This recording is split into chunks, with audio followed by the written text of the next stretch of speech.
guys, I'm Megan and you're watching Fabulous TV Pattaya. Today I'm bringing you about a 30 to 40 minute drive out of Pattaya city. We are here today to check out a great place to bring the whole family for a day out, especially the kids. That is the Institute of Marine Science. Now, if you don't know where this place is, it is located directly next to the Burapha University.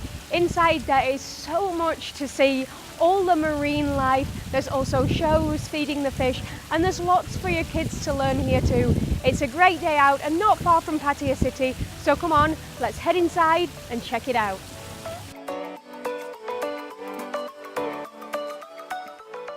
The Institute of Marine Science, near the beachside in Bang Sen, close to Chonburi. Admission fee is 220 baht for adults and 80 baht for children. The institute is divided into 3 sections: the Marine Science Museum, the Aquarium, and a research laboratory. Live shows take place daily. Divers feed the giant marine life in the aquarium every day at 2:30 p.m.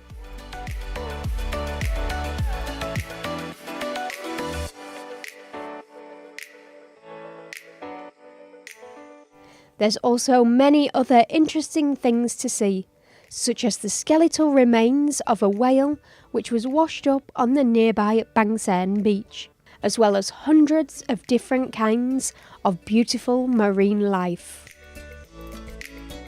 The centre exists both for research purposes and as a place for students and visitors to learn about marine science.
The Institute of Marine Science is open 8:30 a.m. until 5 p.m, Tuesday until Sunday, and makes a very pleasant day out for the whole family.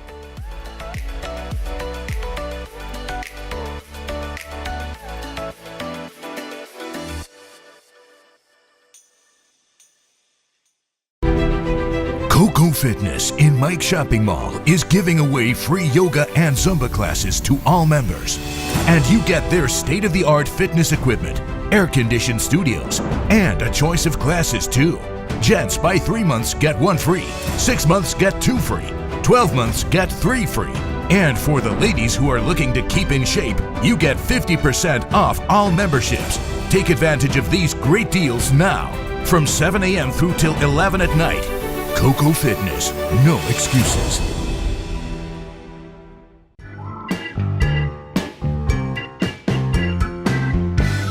Fabulous 103 FM with Crew Fon at Thai Time. Good morning. สวัสดีค่ะ How are you? I'm fine. What are we going to learn today?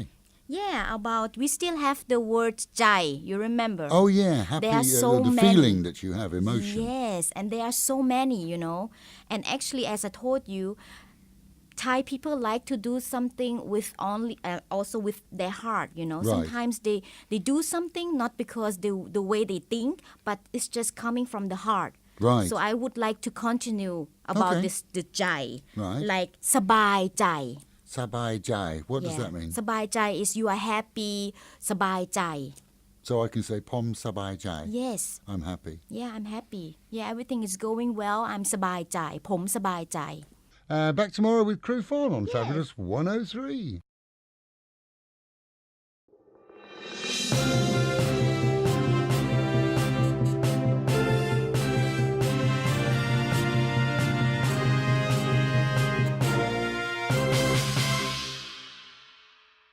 400,000 baht or a lifetime in jail. Those are the new maximum penalties approved in revisions of the Anti-Human Trafficking Act here in Thailand.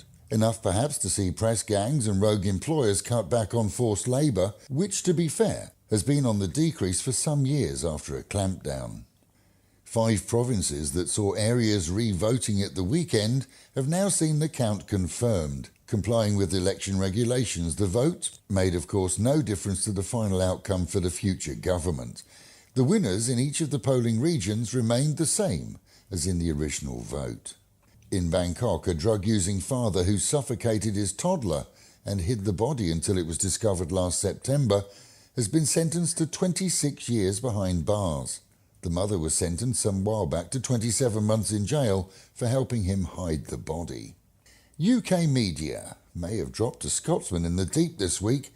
In a cry for news, they published a tale of a 42-year-old here in Thailand claiming that he's sleeping on the streets after the Bank of Scotland cancelled his credit card and sent him a new one. They sent it to his UK address, leaving him penniless here.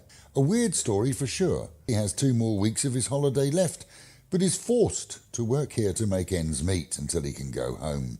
Without a work permit, the papers have highlighted his woes in the wrong way for authorities here, and they've also overlooked the fact that he could simply fly home early or have someone FedEx his new card to him. Meanwhile, at home and in Pattaya, CCTV got its man this week, or rather a woman. A less than attractive 34-year-old who touted her body selling on Walking Street was in custody yesterday after checks on footage identified her as the woman who'd courted a Chinaman, taking him to a disco and then, when he wasn't looking, separating him from his wallet. She fled the scene. CCTV and police snapshots saw her banged to rights in record time and most of his possessions returned to him. In other news, prospective advertisers in the Pocket Guide here in Pattaya are advised this week that no one, other than the operators, that's Matt O'Sullivan and his wife, is authorised to accept money for any advertising. This is Mr. O'Sullivan is in recovery from a serious stroke, yet someone appears to have sold advertising in their magazine without the money reaching the company. That's how low some people appear to stoop right now. A sign of the times, perhaps. Sizzling beef on the dark side, a burger deal on Soy 13, duck breast with cherry sauce for lunch or dinner, the Pattaya Amateur Golf Series today, and a live Western music gig on Beach Road.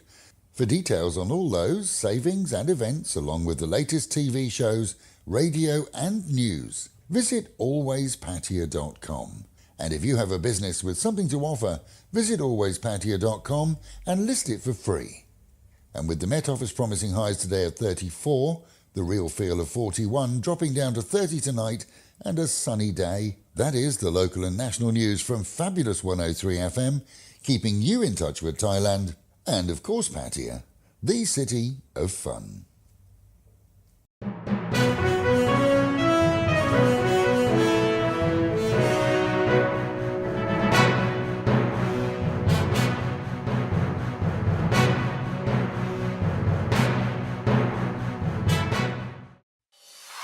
BBC Premier League update from the home of Premier League football.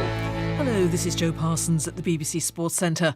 Tottenham have taken a major step towards a top 4 finish and consolidated their 3rd place in the Premier League table.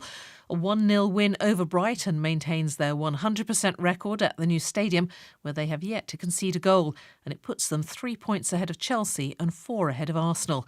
Spurs left it late, though, with Christian Eriksen scoring in the 88th minute. It was a long game, a long waiting game to really get that one goal that would open the game. And I think, of course, if we had scored before, it would have been a completely different game. But now they had the belief to get a draw, but luckily we changed that. A last-minute goal from Andre Gray earned Watford a point from a 1-1 draw at home to Southampton. Southampton had taken an early lead. Shane Long's goal after 7.69 seconds was the fastest ever scored in the Premier League. Long blocked a clearance from the Watford defender Craig Cathcart and he slotted past the Watford goalkeeper Ben Foster.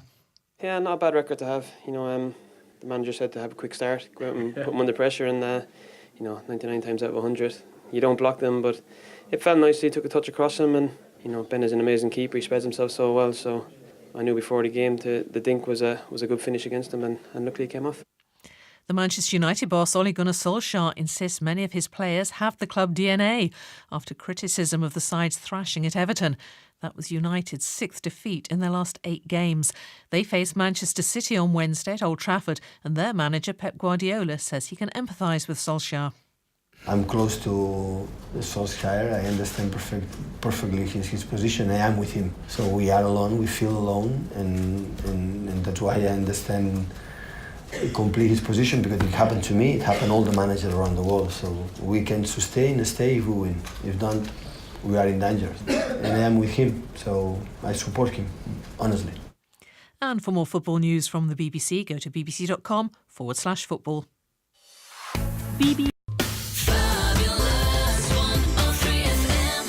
Right, are you ready to play today's University Challenge? Morning, Megan. Morning. Morning, Denny. Morning, Brooksy. Have you got your buzzers for me? You can go first, Denny, seeing as I'm not talking really to the midget. Morrison's. Morrison's, okay. And you, Megan, what's your buzzer? Megan. Morrison's and Megan. Guarantee you, for a cup of coffee, Denny forgets his buzzer. Yeah, absolutely, I've got to. Oh, dear. So it was 0-0 yesterday. Yeah. So you need to score today, really. Yes, we do. Are you ready to play today's Universally Challenge? Right, eyes down looking. Here's today's clue. Disciple needs weapon sharpening. What?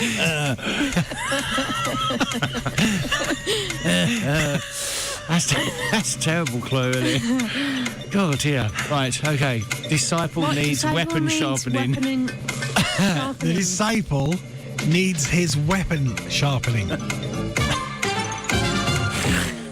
Megan. Yes, Megan.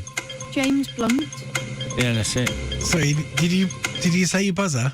Yes. Did she? Yeah, she did. She said Megan. Are you sure?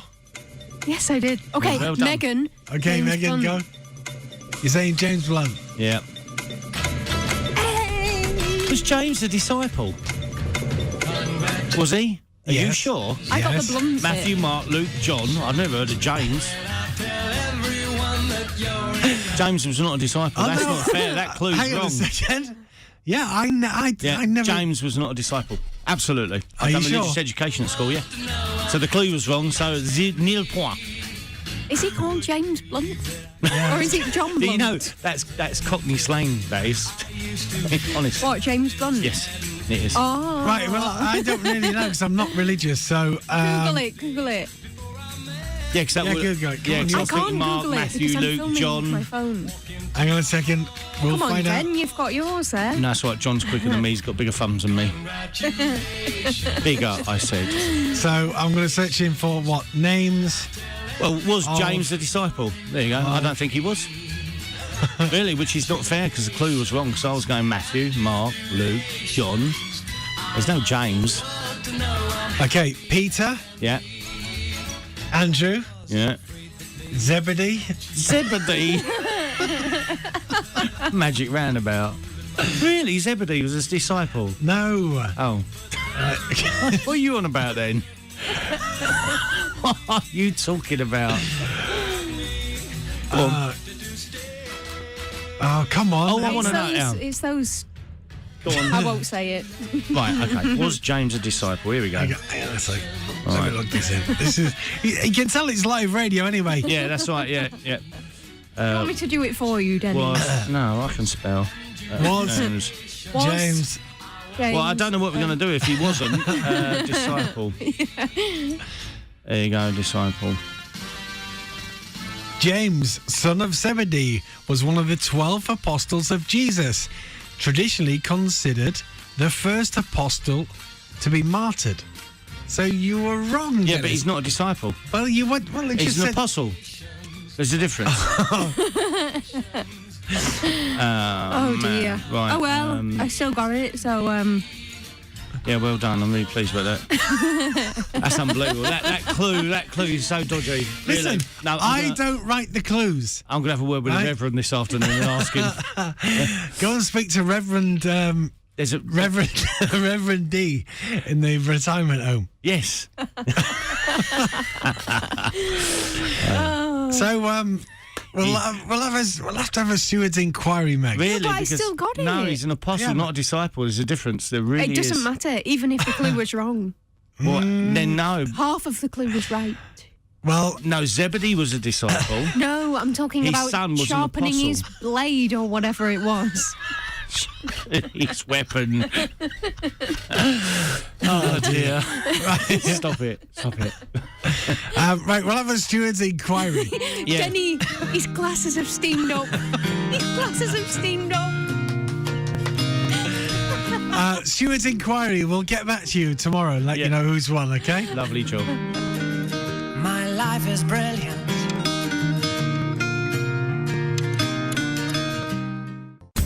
Coming up next, Pattaya Mail, taking you on a road trip.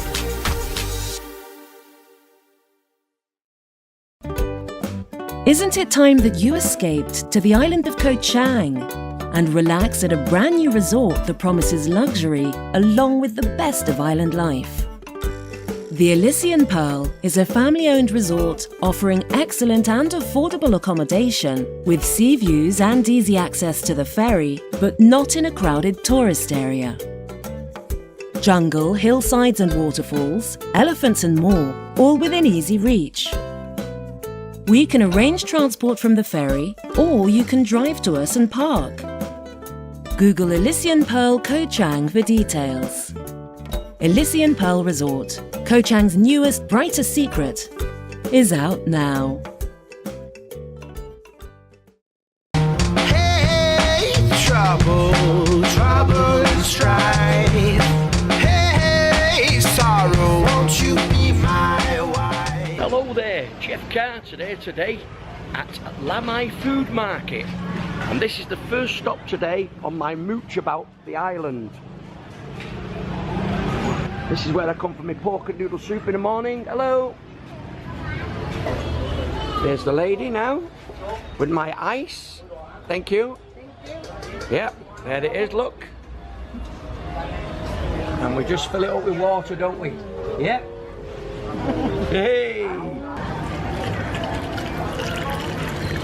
And here's the noodle soup, just 50 baht, just over £1 English pound. Okay, let's just have some of this noodle soup and then we'll go round the island mooching, all right? First stop, Crystal Bay. The beach this way. Wow, look at this. Fantastic.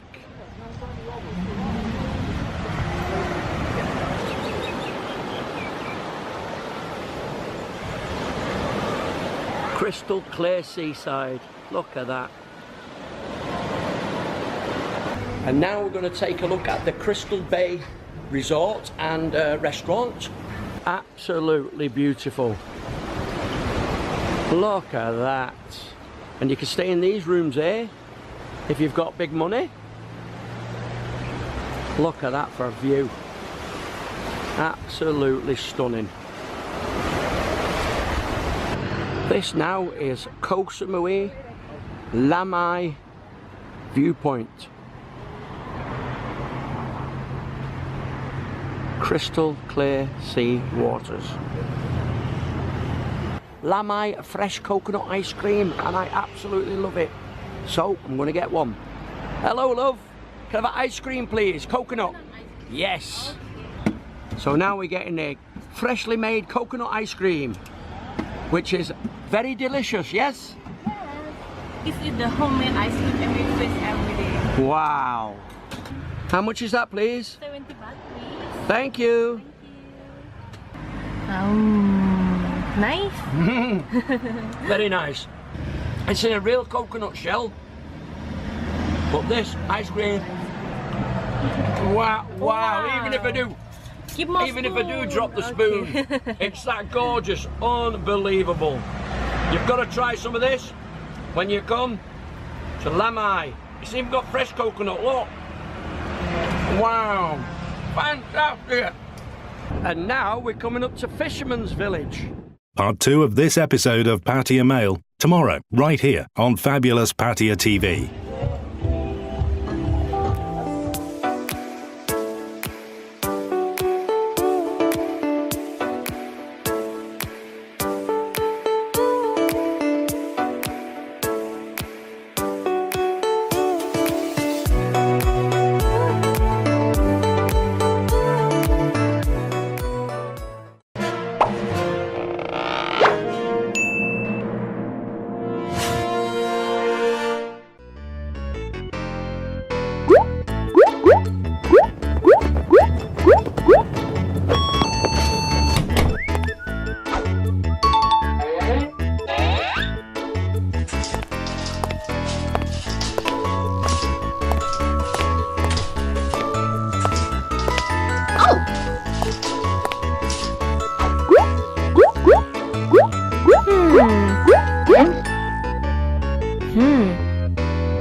Hi, this is Tommy D, Fabulous 103 FM, and we've been looking at the questions that you've been sending to us and posting on social media regarding immigration right here in Thailand. With so many listeners contacting us with questions regarding immigration, we at Fabulous 103 decided that rather than guessing, we'd visit the Regional Immigration Office here in John TM and chat with Kun Pichai, who is, after all, the man who signs off all your extensions of stay here. Senior immigration officers have without doubt worked to design a system that reduces waiting time in the offices. The old days of taking sandwiches and planning to be there all day are long gone. It's pretty much streamlined now, and with the exception of days after a national holiday, the wait is far shorter. I visited on a Friday. The queues were short and people were being turned around very quickly. Sat behind a desk piled with passports waiting for his approval, I asked Kun Pichai if we could chat about two important issues to you and me. The TM30 registration and retirement visas, two completely different subjects. I asked first about the initial advisory that every foreigner here must register with the TM30 form at immigration, showing their current address. The TM30 form allows a non-Thai to report themselves as living at an address here in Thailand. When the TM30 form was first being reintroduced, we were told that everyone needed to re-register every time they left the province and returned. So even if you just went to Bangkok for the night, you'd have to report. Kun Pichai asked me to separate those here on tourist visits, that's 1 and 2 months, and those who have 1 year either visas or extensions of stay, in order to answer the question. For those here on a 1-year visa or extension of stay, immigration is happy for you to register one time with the TM30 form, which is free. So when you move into a house or a condo, your landlord needs to report you via the TM30 form to immigration. He'll then get a receipt and then you put that in your passport. And because we're reporting every 90 days, there's no need to re-register every time we leave our homes. So if you travel somewhere else, when you come back you don't have to go and do a TM30 again. The exclusion from this facility is, of course, if you change your address. At that time, a new TM30 needs to be completed because you no longer live at the address to which you're registered.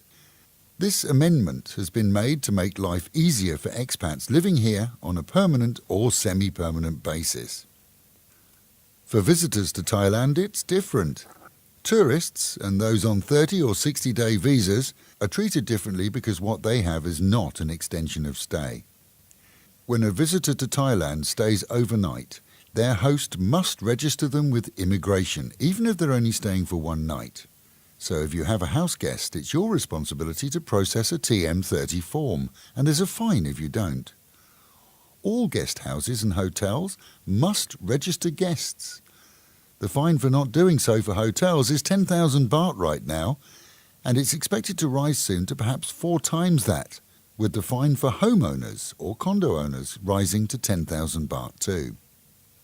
I asked him about a house or condo being rented out where the owner isn't in the country. How could he or she complete a TM30 document? Kun Pichai reminded me that the TM30 is the responsibility of the head of the house and not the owner. In most cases, that'll be the same person, but the head of house can be easily assigned to any agent by the owner. It can be a friend, it can be the renting agent, it can be anyone that the owner nominates, and that agent then is responsible for registering the tenant, so there's no reason why a TM30 can't be processed. Fines are not due from visitors or tenants. They're due from the head of the household or the hotel operators. That said, not having a TM30 in your passport will often preclude you from obtaining or renewing a visa. So it's a good idea for any tenant to ensure that his or her landlord processes the TM30 form and gives them a receipt that then goes into their passport and can be shown when they apply for the visa. Kun Pichai discussed the modernisation of Thai authorities in the past few years. They've seen a nationwide database introduced which allows the authorities to trace non-Thais here. Whereas before, a lot of that was down to guesswork and legwork. That really doesn't affect you and me, but it's helped to track down people who are wanted in countries for crimes or wanted here for crimes, as the database is available to the police, to the tourist police, and of course the immigration police, who all work together. People wanted for crimes or other reasons have been quickly arrested and deported. And as he reminded me, the slogan still remains, good guys in, bad guys out. When I asked him the direct question, are you happy for Westerners to be here? His answer was yes, as long as they're the good ones. Along with visa changes, Thailand is seeing fewer problem foreigners and is working closely with Interpol and other authorities in a much more proficient manner. Then we chatted about the changes to retirement visas that have been the subject of so much chat on the internet and emails to us. The biggest issues seem to be the proof of monthly income, or how much is needed and for how long if you're using savings to support your application. We're talking Chonburi province, of course, here, and in Jomtien, both a monthly income or adequate savings is acceptable. There's no question about that. But we do need to understand the way in which they can be accepted. Let's look at monthly income first. For a new application, a brand new application for a retirement visa, the applicant must be able to show at least 2 months of income either coming from overseas or traceable to a taxable source here in Thailand. After all, if you have an income here, even a pension, it's subject to tax. For the renewal of an existing retirement visa, that's an extension of stay, the applicant must be able to show 12 months' income in a similar manner. So for the first application, they give you leeway. After that, if you're claiming a monthly income, you need to be able to show it. The income too needs to be coming in within a few days of the regular date every single month. So if you normally receive your pension, say on the 5th, then a date between the 1st and 9th every month is acceptable, and each one needs to be in excess of 65,000 baht. I asked about a man who derives his income here from, example, a rental income. Kun Pichai told me that that is acceptable, but the applicant must then be able to prove the source and also show tax returns to prove that the money is a legitimate income. For those who prefer to use an amount of savings to support their application, then that's 800,000 baht minimum in the bank 2 months prior to applying. The Thai bank balance must remain at that amount for 2 months and still be in the account 90 days later when reporting again. After that, the balance can be reduced to no less than 400,000 baht, until, of course, 2 months prior to renewing, when once again it must return to the above 800,000 baht level. Either method proves 2 things to immigration and to Thailand. 1, that you have enough money to live on, truly, And 2, that in an emergency, there's no doubt that you will have sufficient funds to cover any costs, such as medical. So there you have it. Relief and ease for expats on the TM30 side, explanations of requirements for retirees here, and an immigration office that's worked to reduce waiting time to see an officer. If you have any questions regarding this report, you're more than welcome to contact us. Tommy@fabulous103.com.